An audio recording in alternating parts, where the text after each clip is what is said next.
Hey, what's up everybody? This is Nightwing2303 from kicksoncourt.com. Today we have another performance review and it is on the Ektio Breakaway. This is Ektio's brand new model for 2013. So with that being said, let's go ahead and get right into it. So there are tons of models nowadays that you could pick with really great traction. CP3.6 and the Kobe 8 and the Mellow M9 are three of the most recent.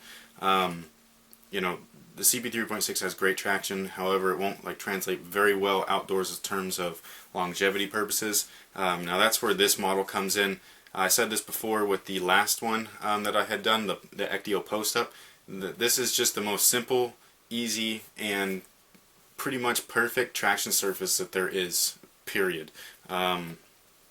The Kobe 4 at the time was still like that go-to shoe for traction, and the Ektio post-up beat it. The Ektio Breakaway didn't change anything, so there's nothing to complain about. It works. It works on all court surfaces, all court conditions. You could use this indoors, outdoors. It's going to last you. It's perfectly fine no matter what the condition or surface is. And the best part is that it literally does work. So no complaints. Best traction on a performance shoe pretty much of all time, in my opinion at least.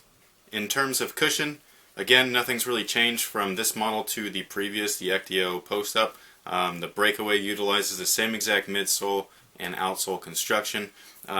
It still works perfectly fine for me. I have no issues with it whatsoever. I'm used to foam. I love foam. It does not last as long as like an air-based cushion. However, it's just a lot easier on your body than an air-based cushion. Air-based cushions are typically pretty targeted. Nowadays they can be pretty thin, especially Zoom Air. And even if you get to a larger volume zoom unit, like the thicker, like 10 millimeters, you're kind of sinking in more than you are actually getting like absorbent cushion. So that's where a foam comes in. I think it's a lot easier on your body. The way that they've constructed the midsole, again, just like the last model, is pretty much perfect. All of these ribs compress, and they do so perfectly. Every strike from heel to forefoot, all of your transitional movements are completely smooth and effortless.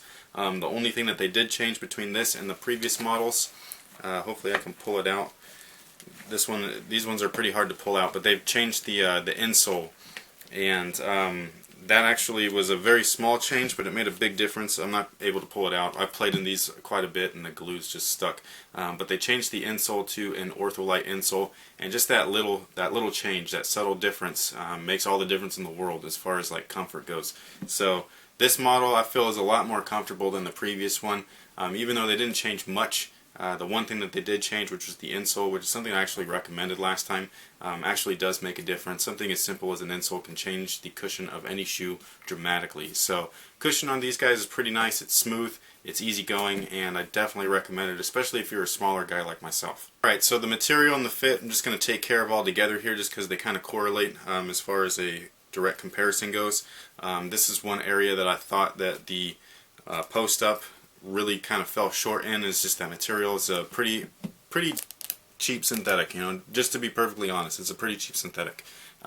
It works, it just won't last you too long, and it wasn't able to hold or retain its shape very well.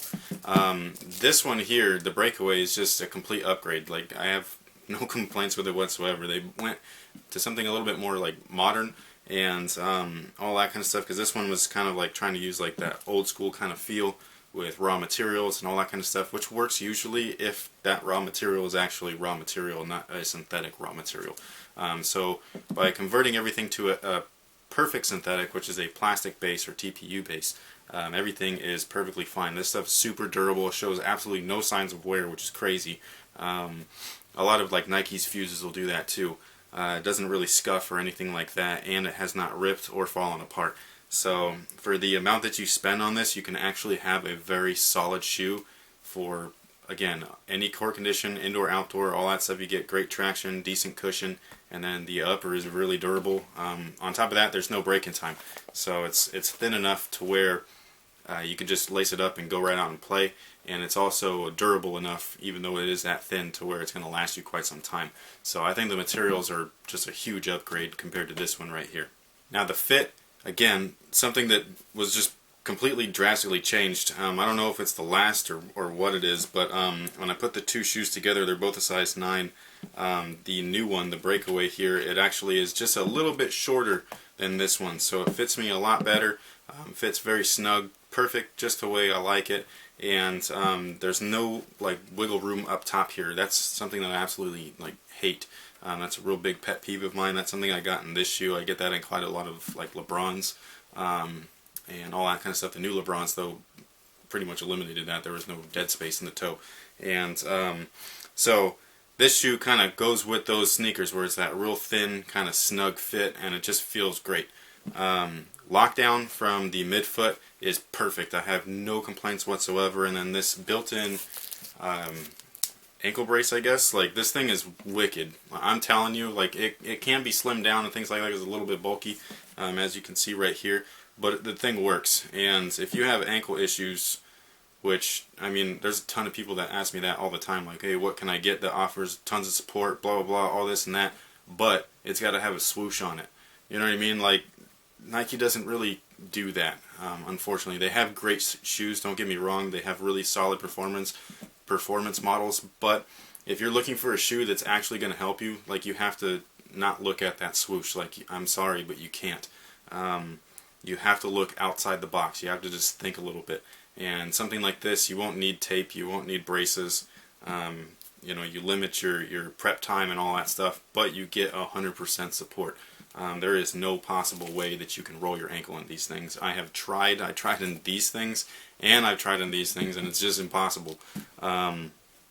So I really like the idea. If I were to change one thing, I would remove one of the straps, and it would probably be this outer one, and I would probably keep the inner strap, which is in between these two tongues here. If you want a little bit more detail, you can go to that old video on these guys here, because I explain a little bit more. But instead of having everything loop around and then back over, since it is already covered inside when you pull this thing taut, I would just, you know, whip it around the back and then have the Velcro thing attached to the back of the shoe. Then you can also lower the height of the actual model into a low top, so you still get that support, but kind of drop everything down a little bit, and it's a little bit cleaner looking, a little less bulky with that wrap. That's what I would personally do if I was the one designing the shoe. Is I'd get rid of one of these straps and then fix that strap to where it's not going over and back over. It's just going over once, and it's in the back, so you're really, you know, keeping that fit in there, or that ankle and heel and stuff in the back of the shoe. This already does a great job of it, does it perfectly, but that's just what I would do to keep everything a little bit more slimmed down and reduce a little bit of the bulkiness. This shoe offers a little bit more ventilation than the previous model. You actually get ventilation in the forefoot, and you get it around the medial and lateral side panels.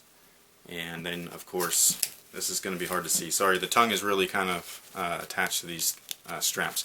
But you have this like single layered mesh here, and then you have another really breathable inner boot inside. And the entire feeling is really, really comfortable and all that stuff, and it offers plenty of ventilation, which is great. So good I have no complaints about. Is it the most well ventilated shoe? No, but it's also not the worst. So it's really a good thing in my opinion, just because it's kind of like at that average point, and all of everything is going to keep you supported. As far as support is concerned, you really can't beat this. This shoe is designed for support. That's its main purpose. It's its function. This is less of a shoe and more of a tool. At least for me, in my opinion, I think that this is basically an ankle brace with a sole attached to it. So for those of you again that use ankle braces, things like that, you can actually like get rid of that with this thing right here, and you can have a shoe all in one. So it's kind of like a multi-product tool, or whatever you want to call it, like a pocket knife but for sneakers. And you know, as far as the bottom of the shoe goes, in the support section, you have just a TPU faux carbon fiber plate. It does run underneath there, and it provides that torsional support, gives you some arch support, all that stuff. Works perfectly fine. No issues, anything like that. Then you have these giant bumpers out here. Again, I think these can be like slimmed down a little bit. They do jet out quite a bit, but they don't limit any mobility, which is kind of strange. So, and then they actually hinder you from rolling over here. That's what those bumpers are for. So if you stop really abruptly, it's basically you're getting two big ass outriggers, and it works perfectly. And then the rest of the support comes from that upper and that fit, and then that built-in double ankle brace, which is ridiculous, and it works perfectly. So support, again, you're not finding anything more supportive than this. A lot of people complain about ankle issues. If you just look past the branding, like, this is it. Like, this is your answer right here, and it's at an affordable price now. Alright guys, so that pretty much takes care of the performance review on the Ektio Breakaway. I think that this is just a huge upgrade compared to their previous model, the post-up. They actually had two previous models. There was a post-up and the Raptor. They're pretty much the same thing, a little bit different design on the upper. And I just think that this is just, they've done so little, but it did so much. It made such a big impact, it's ridiculous. They not only did that, they tweaked everything to where it works a lot better in this model, plus they lowered the overall price compared to what this one was at. And for them to be able to do that, like these come in at $130, I believe, that's awesome. So not only did they make a better product than their previous product, but they also made it for less as far as like a consumer goes. So I think that these are a fantastic shoe. I know that they look a little funny and all that kind of stuff when you're comparing it to the more sleek and modern designs. But again, if you have ankle issues or you have support issues and you need that tool that's going to provide you with that, plus give you some extra tips such as perfect traction and decent cushion and really great fit, and this is definitely just like something that you should probably look into. I don't know if they're available everywhere, but you can go to Ektio.com for more information. Again, I wanted to thank the brand for providing these. I think that that is really cool. Again, I bought these myself, the first ones that I had performance tested, and then they actually saw that. They sent these over. They believe in their product, and I do too. It works. And I'm not saying that because they gave it to me for free. If you go look at my old reviews, same thing. I had said that these things needed some things, and they actually did those things in this shoe, which is, again, really crazy. So, but yeah, if you need support, this is where it's at. I know it's not Nike, I know it's not Jordan or Adidas and all that stuff, but it does work. So, thank you guys again, and stay tuned to my site, kicksoncourt.com, especially if you want performance scores on this. So thank you guys again, and until next time, have a good one.